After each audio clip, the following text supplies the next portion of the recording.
Okay, everyone, welcome back to Breslov Friday here at Shira David. Hey, the best place to be. I'm telling you, the Nate's Minion here, guys. All join us. Come on. We had a beautiful minion today, right? Amazing. And then come and listen to Rav David's Tanya shir. Wow, the best. You may have to grow a beard to come here, though. No, you don't have to have a beard. Anyone's welcome.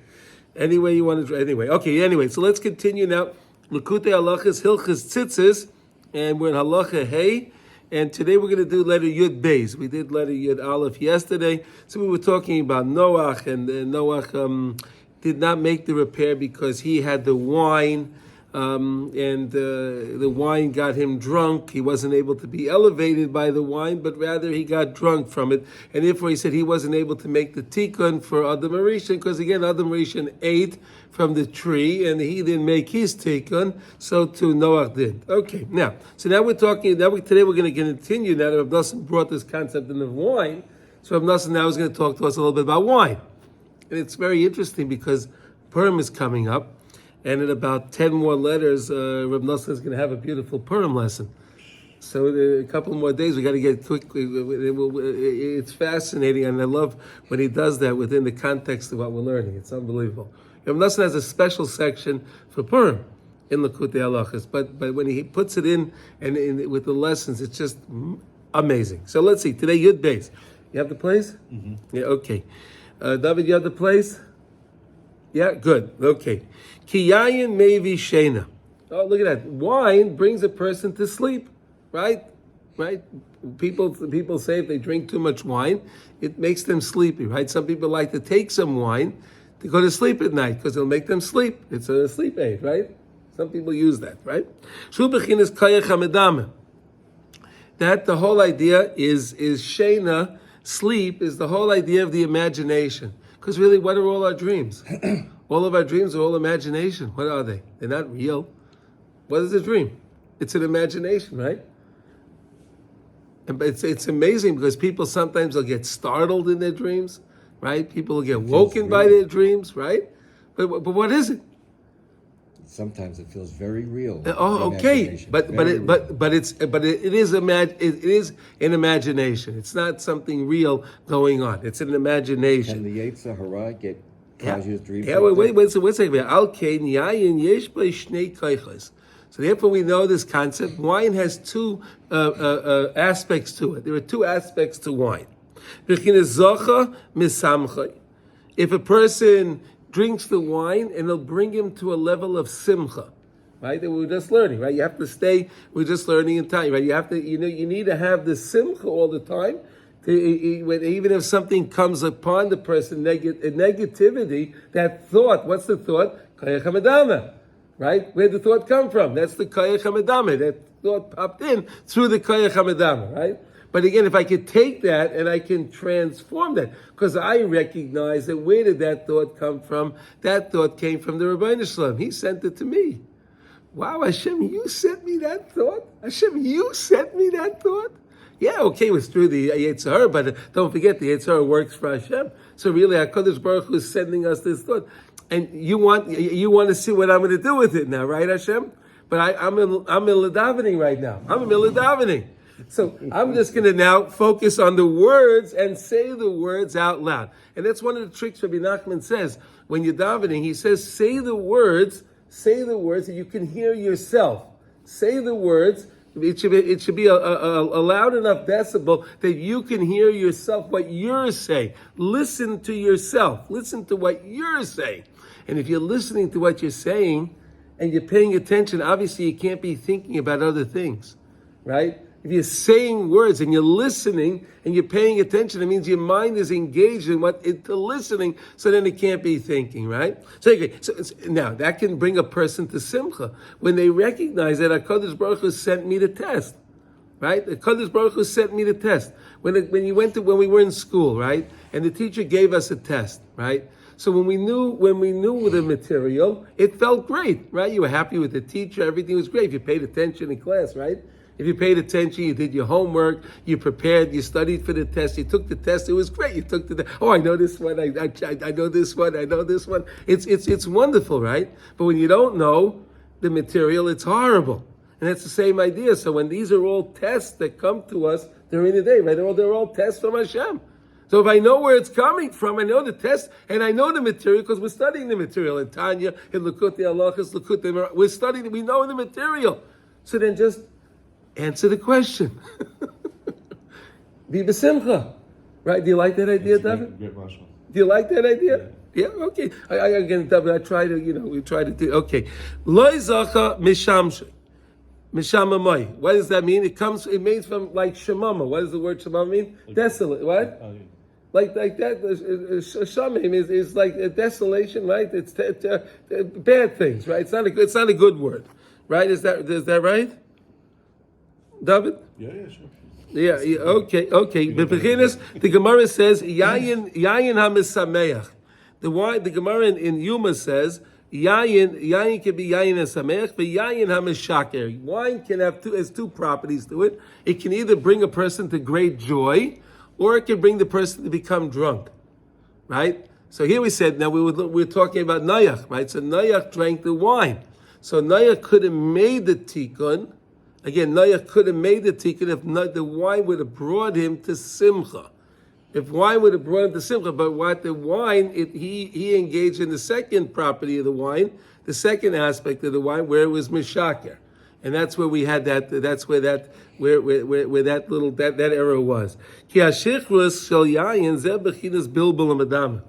Right? Because again, when a person gets drunk with the wine, that's confusing his thoughts, his imagination.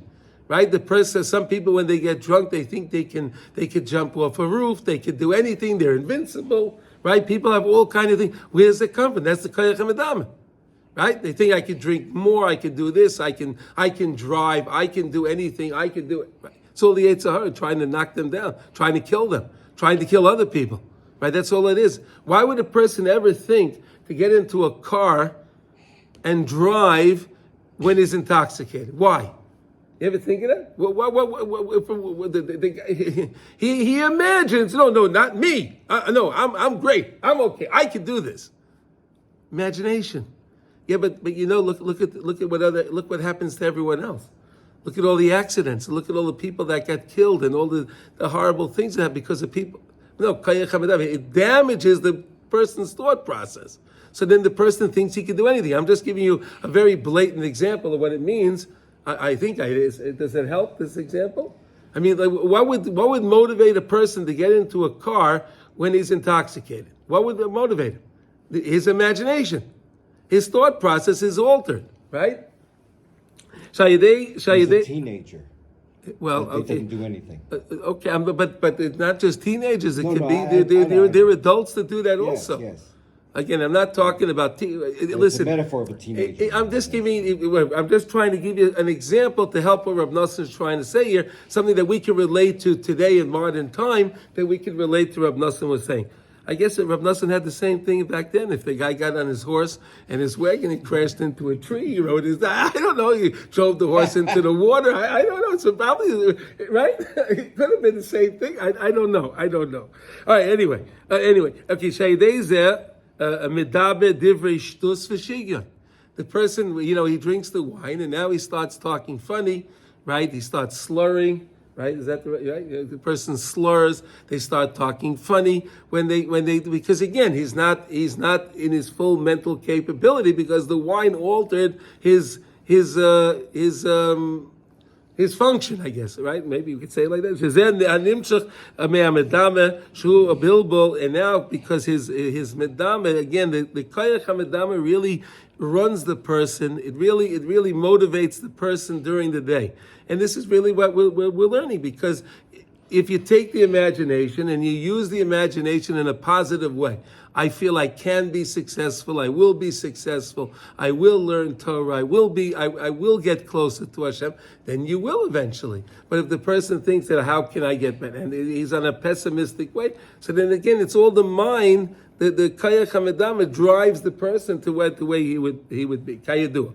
Baal Kain Yesh ba'yayin shtei bechinas. Like we said, there are two koiches. There are two kinds. There were two aspects of in the wine. Bechinas zacha, v'loi zacha, and then the person becomes shikar.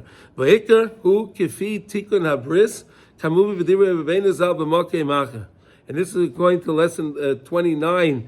Letter 8 in the lesson, where Rabbi Nachman is saying, speaking, it's amazing over there, that it's really dependent on a person's sexual purity, right? If a person is pure, What direction they're going to go with the wine? what they're going to go with the wine, yeah. If the person is pure, so then the wine will be used to get closer to Hashem. I'll give you the example like this. We know that the Lubavitcher Rebbe's Chus Yogan Aleinu, right, used to make l'chaims, right, with his vodka, right. He used to pour l'chaim, and he would drink another shot and another shot and another shot and another shot, right. He never got drunk. He drank, who knows how many shots, but he never got drunk because again, each one of those shots, because his mind was so pure. His thought process was so pure. He used every one of those shots to raise him up higher. The other, if the person, anyone else that would have done that, they would have been on the floor. That shows you how great the tzaddik was. The fact that he was able to drink so much, and he got sharper and sharper and sharper and sharper. That's right. Is that a good example, Tommy? Sure. I mean, it's true what I'm saying, right? Is that true? You know about that, right? I never saw it. I didn't know how, but there was. I didn't realize it. I saw the Rebbe give the Oh, he drank. He drank l'chayis. Oh my goodness! Wow. Look into that. It's fascinating. No, and then that's this. I believe is the explanation of how any tzaddik is able to drink and hold their liquor and hold it, but not just hold it, but to use it to raise them up, to bring them to a higher level of simcha. And that's really what we're learning here. You can drink the wine, and the wine can bring a person to, but it depends on their purity. If the person's a pure person, then it can bring them to the simcha. Otherwise, oh boy, it's going to go right down. It's going to go the other way. For me, it used to make me go to sleep. Yeah. So at least I wasn't going to hurt anybody with that. Okay, no, but we're learning here that the wine has a positive. And again, sleep is not bad because then that's the koyach hamedama. You're engaging your koyach hamedama when you went to sleep, so that's okay. And again, if you thought good things during the day, you saw good things, you spoke good things, you heard good things, so then again, your medama, your mind will follow through the dreams of that night. You understand? But again, if the person's not pure, so then his whole medama, his koyach hamedama is thinking, unfortunately, to the other side. He's thinking more to the other side. He's always thinking about that stuff that's driving him. And then it's going to knock him down. Anyway, this is a very deep concept that the Rebbe brings in lesson 29. Anyone can take out the Likutei Moharan and learn lesson 29. If you need to know more about this, it's unbelievable. The concept, really, it's depending on a person's purity.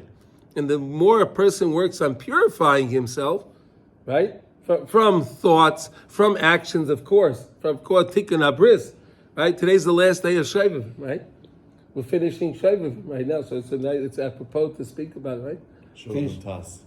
No, we don't have Tat. They don't have Tat this year. No, we don't have Tat this year. This is it, Shovavim, right? This is Shovavim. Shovavim. The weeks of Shovavim, the weeks are from Shemos till Mishpatim. Right, 2 weeks from that's Skufa,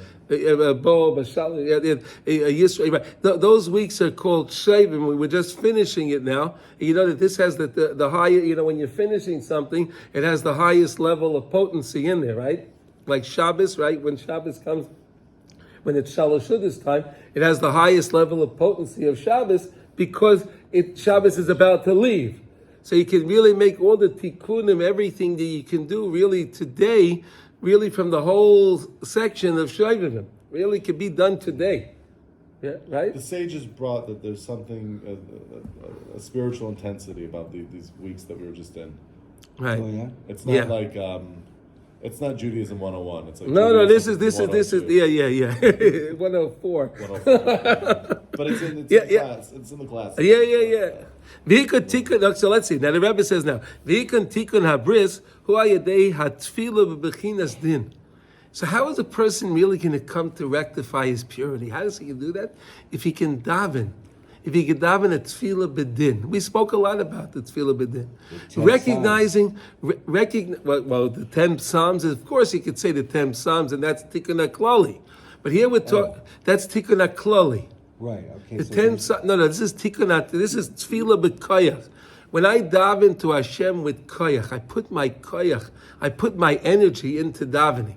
I put my energy in. If you want to hear someone that daven, people that daven. If you ever go to Stolen Karlin, the Karlin Hasidim, you ever go into them, you'll hear them davening.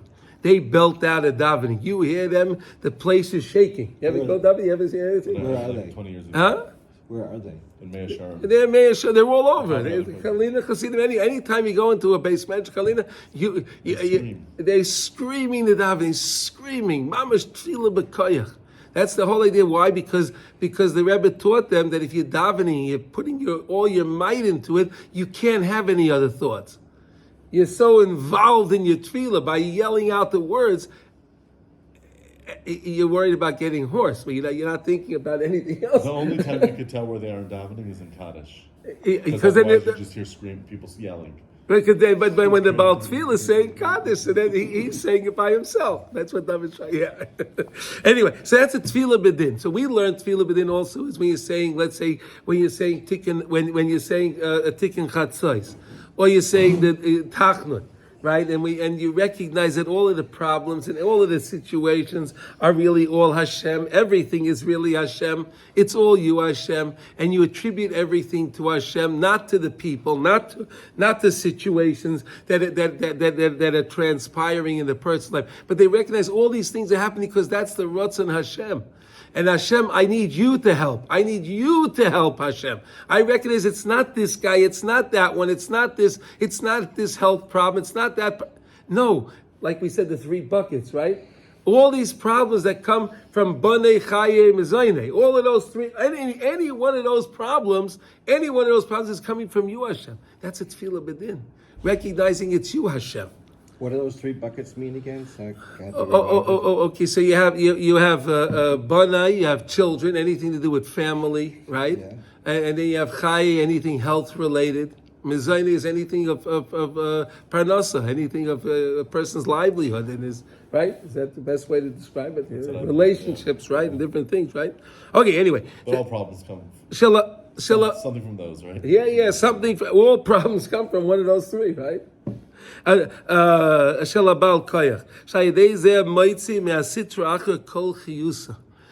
when you do that, you see the Sitra Acha, the other side, he likes to steal. He loves when he sends us something during our tefillah, right? And he engages our mind and we start thinking about what he wants. We don't know these things, right? And then we start thinking about it, right? We start thinking about, let's go with a nice example, right? The guy's thinking, I'm going to a meeting today. Right, I have to go to a meeting today. I'm going to do so well at the meeting. I make a lot of money today. We'll keep it nice and nice, but right, we're not thinking about some of the other things, right? So then he loves when you start thinking about that because now those words are tefillah, and you're thinking that, but you're saying these words. You're thinking these things, but you're saying these words. So obviously, you're not paying attention to what you're saying. Obviously, you're not paying attention to what he's saying. So he takes every one of those words and the power of those words and he swallows them up. That's why he's doing that. Who swallows them? The other side. The other which side. words? Our words of prayer. Our words of prayer. He takes them. Instead of going to Hashem, he takes them. But again, when I can learn how to daven, and that's the whole point that we said the other day, we want to keep davening, even if I can't control my thought. And I'm thinking about that thing. Don't stop davening. Why? Because you then still said the words. And don't forget saying the words. That means you created those words, and those words are there. And you can go and you can rectify that, and you can bring them all back. You could steal it back from him. He took them and he stole them from you, and you could steal it right back from him. You could take it back from him. How? Davening a tefillah b'din. Tefillah b'din, koyach. Put your might into your davening, recognizing it's Hashem, not being quiet. And we got in trouble over here in the shul because they said we make too much noise in our class. That's because they're not making enough no, noise. no, no. So that's what I'm gonna speak to the rabbi and I'm gonna explain to them that they're not making enough noise in their tefillah. They should drown me out. They should be bothering us here in the classroom. Yeah, halavai. They have a minion. We only have a few. Well, they should bother us in the classroom. The rabbi. Anyway, and then maybe the class that we're doing, that we're making noise, it should motivate them to daven louder. That's what we have to do. Make it positive. Tefillah b'koyach. Anyway. It's all sweet. It's all good. So you could take out from the Sitra Achra when you daven a tefillah, but then take back everything that he took from you. So that's how beautiful it is. He's never going to want you to do that. He wants to keep it. He doesn't want to give it back. Right? He made the heist. He wants to keep the jewels. He wants those. But then when you learn how to daven a tefillah b'koyach and you put your mind into it, and you put your words and you say those words and you recognize you're talking to Hashem, that's the most important thing. The first thing in Shulchan Aruch says, Shivisi Hashem l'negdi samet. HaKadosh Baruch Hu, you're here with me. You're listening. When I recognize, can you imagine if we would recognize when we sit there in davening that Hashem is standing in front of me? That Hashem is standing right there? How would that tefillah be? Inside me. No, I know, but he's listening to these words. How would I say those words? Would I say the words the same way? Or maybe would I put a little more emphasis and more energy into my words if I realize Hashem is standing there? Could you imagine? Right? A guy who works in a company has his boss, right? And his boss is standing in front of him, right? And he's talking to his boss. He's so scared, and he's very careful what word he's going to say. When we realize the Melech Malchei Amlachim is sitting in front of us, and we that's a tefillah b'din. That's an aspect of tefillah b'din right there.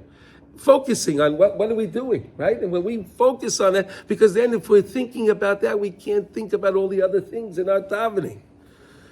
Oy, wow, I'm right. Koladas shebola v'choizrim v'nistaknim amayach, and then you can get it all back, and you can fix your mayach. Your mind can be repaired because he brought the person's mind into a place of that he was now thinking of the wrong things. And the person was on the wrong way of thinking. He was in a very pessimistic thought process, and everything was bad, and the world is bad, and life is bad, my family's bad, everything's bad. But then when he starts to daven in the right way, he starts to see, wow, the world is beautiful. HaKadosh Baruch Hu, you're beautiful. The Jewish people, wow, you're really beautiful. Wow, Torah is beautiful. Everything turns around. He has a tikkun in his whole thought process. It changes the person. Shehem, and what is that? HaMechitzos Perusos Bifnei Pegama Bris. Those are those walls, those barriers. Those are the barriers that stand, mechitzas aprusas, that stand there, a barrier before the pegama bris. The pegama bris makes those mechitzas when a person doesn't have sexual purity, it is involved in the wrong things, in the wrong relationships, in the wrong actions, in the wrong things. So then he sets up these big walls to divide him away from kedusha. But he could knock down those walls. Davening a tefillah b'din, you could knock down those walls. You could fix everything. You can mamish come closer to the Rebbeinu, because those aren't real walls. Those walls are also an imagination. They're also an imagination. They're walls, yeah, they're there, but are they really there? I can knock them down at any time. I have a bulldozer. I can knock them all down. It's no big deal. I'm an expert driver of a bulldozer. I can knock them right down. No big deal. How do I do that? Tefillah b'din. Tefillah b'din. I put my koyach into my davening. Through tefillah shul bechinas tikkun abris. So now we're seeing that tefillah is really tikkun abris. When I daven, I'm really fixing my purity, and that's why people have such a challenge to daven, right? The Yetzer Hara doesn't want people to daven because he becomes more vulnerable when we daven, because we may daven a tefillah b'din, it may come out good, the tefillah, and then he has to give back all of that stuff. Then he looks at his balance and it doesn't look good. we make a big withdrawal. We make a big withdrawal from the Sitra Achra's balance. He doesn't like that. Right? All through tefillah. Yeah, Sitra Acher, that's is the other side. the other side. Sitra means Sitra Acher, the other side. That's what it means, the other side. Sitra Acher, the other side. Same as The left side. Sahara, same as the Le wrong Yetzer side. Hara, the Nefesh Bahamis. It's all. Give it all the names you want. The Malach Hamavis, he's the same guy. The forces that conceal godliness. in That this world. can exactly. Through tefillah, the person's medame, his whole thought process, his whole imagination, everything of his life is fixed. It's fixed. It's arranged. It's mevarer, and it's mesukan. Va'oz k'sheshoyse yayin hu bechina zach. And then when the person drinks his wine, he makes kiddush. He has a l'chaim. When he drinks, then, and he has his mind is in the right thing, it'll elevate his mind. It'll put him, it'll be zacha. He'll be zacha. He'll start talking words of Torah. He'll have better understandings of Torah. Things he maybe couldn't understand. He was learning a Tosfos. He was learning a Rabbi Akiva Eiger. He couldn't understand the Rabbi Akiva. He couldn't understand. Now he drinks a little wine. Wow. It gives him that clarity. It gives him that clarity now because again, he davens a tefillah bedin. He davens a tefillah. His mind is now elevated, and he's zacha. He's zacha. Nasser roish zacha. And if he's not zacha, and if he's zacha misamcha, he gives him a simcha. What greater simcha is there when you're learning a piece of Torah that you could understand it, then you understand it, right? It's a great joy that unless a person experienced it, they can't even understand that. It's the greatest joy because it's an eternal joy. That's an eternal joy. Right? Because when a person elevates his mind, and he has simcha through his mind, through the wine that he drank, that's connected to that shir, the nigun. That's connected again to the nigun of Mashiach, that's when tzitzis, and that's the 72, the harp with the 72 strings, right? That comes to us through by us fixing our thought process, fixing us the way we imagine things, the way we see things. Shemisham kol hasimachas, that's where all simchas come from. Ale also ale novel, like the 10 chapters, the songs, the different types of song. Ki samachtani Hashem b'falecha, v'al kein ein oimim shir el al yayin. Therefore, the Kahanim in the Beis Hamikdash would say shir when we do the wine libations. They would do the wine libation. The Levium would sing. They would do their shir. The shir is done over when we have wine. And again, and then again, that's why on Shabbos we have the time when we drink wine, we make kiddush, and that's why we have the Zmiris of Shabbos. Rabbi Nachman says it's so important to sing the Zmiris of Shabbos. All of them. Rabbi Nachman would say all the Zmiris. He would sing all of the Zmiris because they're so beautiful. I think we'll stop. Should we stop now? We go a little further. Whatever you... Vaklal. Let's do one more paragraph. Vaklal. Ki hayayinu b'china sheina. So wine has like Mordechai, like you were just saying, that wine has an aspect of sleep too, right? You said that Sundays when you drink wine, you would fall asleep, right? So let's talk about it. Again, engaging the imagination. It's the way of wine to make a person tired. He should feel lethargic. He should feel tired. I want to go to sleep. It makes him sleep. Why does wine have that property? Why does wine make a person? And then it can, because when again the mind is not thought the right way, and he doesn't go to sleep. And he just keeps drinking more and more. So then that's where the person becomes drunk, right? That's where the person becomes drunk. One of the things is on Purim, you're supposed to drink wine ad yoda, right? So one of the ideas is some people say you can go to sleep. Because when you go to sleep, you don't know the difference anyway. Because you're right. One of the things you can do. Other people say, "I'll drink a glass of wine and then I'll go to sleep." Why? Because I still drank the wine, and that wine can bring me to the simcha. I can go to sleep. I won't know the difference between Aruham and Lebarach Mardach. I won't know the difference, right? And if I won't know the difference, I'm a kind what Chazal want me to do, right? But again, if I drink too much, I become drunk. I become intoxicated. I got inebriated. Is that the word, inebriated? Inebriated, right? Yeah. Because the person loses his mind. He goes out of his mind at the time when he's inebriated. And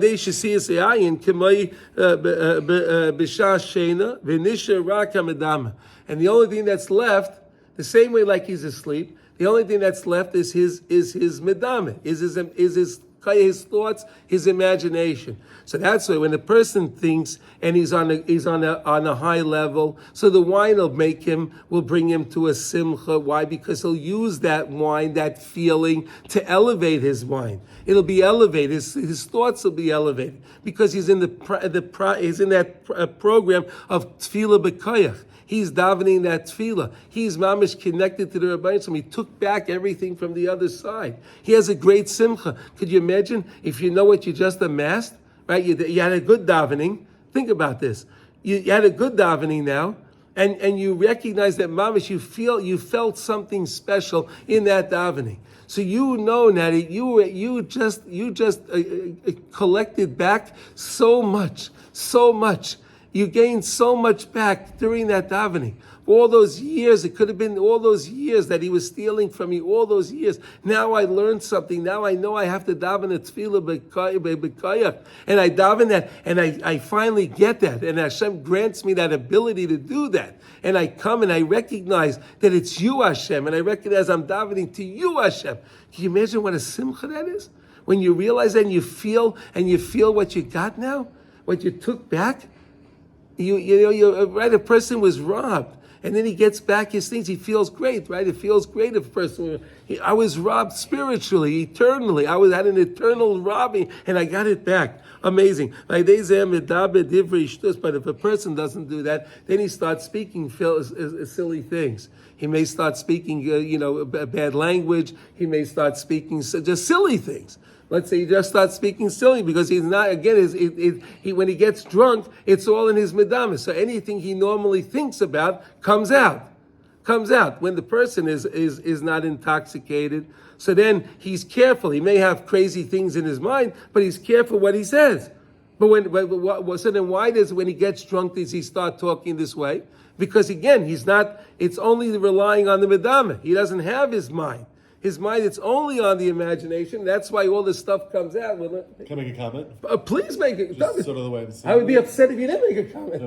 that when you drink, right? So your rational functions become distorted. Right? Exactly. But then you're left with something that's beyond your rational function. Yes. Which is on one hand to be the highest of the high, but you're also very vulnerable there. Mm-hmm. Right? So if you don't have things in check, you break down your rational functions, you could be left with a very negative type of imagination, right? Yeah. But if you're that person who's, clarity, you have sexual purity, and ready, right? Then you can really tap into something that's beyond your rational function. Exactly. And take it to the higher level. Mamash nachon bidiyuk, mamash bidiyuk. Beautiful. Medaber divrei ishtus v'ayidei bilbul hamedame through that.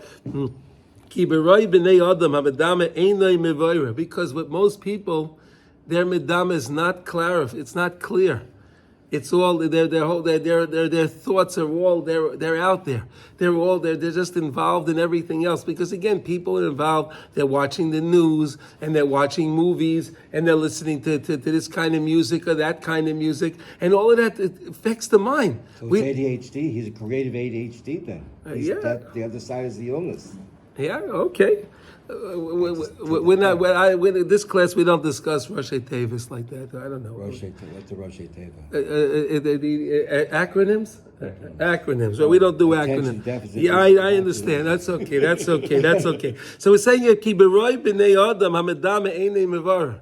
Because by most people, Reb Nosson is teaching us here that their mind is not, because of the outside, the outside involvements that they have, that the things that they're involved in, they don't. Okay.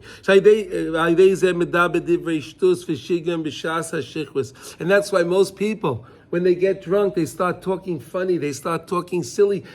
Normally you would never hear these people saying these things, but when they get drunk, they start to say, because their thoughts are coming out. Their thoughts are coming out. What they normally think about, what they normally imagine, that starts to come out. The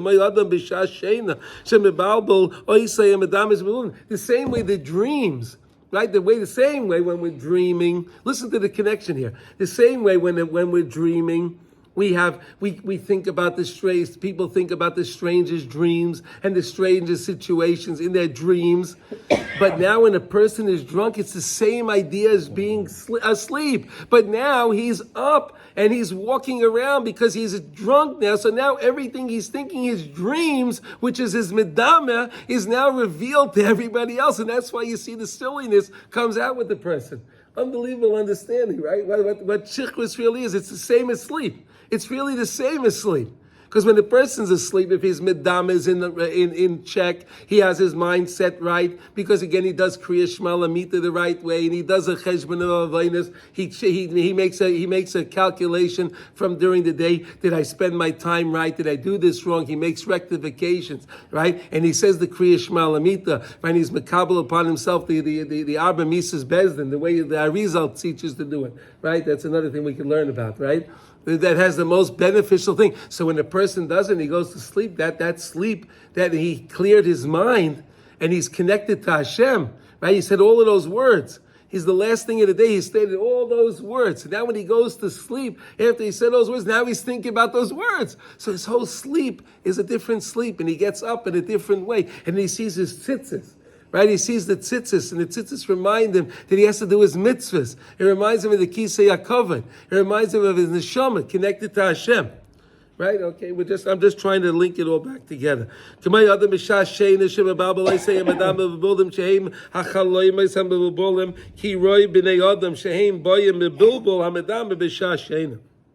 think we'll stop over there. The same way most people while they're asleep, they have crazy thoughts. So the same thing, this guy is now up and he's engaged. He had too much intoxication because he's up. So now his dream, instead of it being a dream, he's acting out his dream. He's acting out his dream. So you hear what he's trying to say, and that's why the foolishness comes out. But again, we're learning that again, if you do things in the right way, and you daven a tefillah b'koyach, when you drink the wine can bring a person to simcha.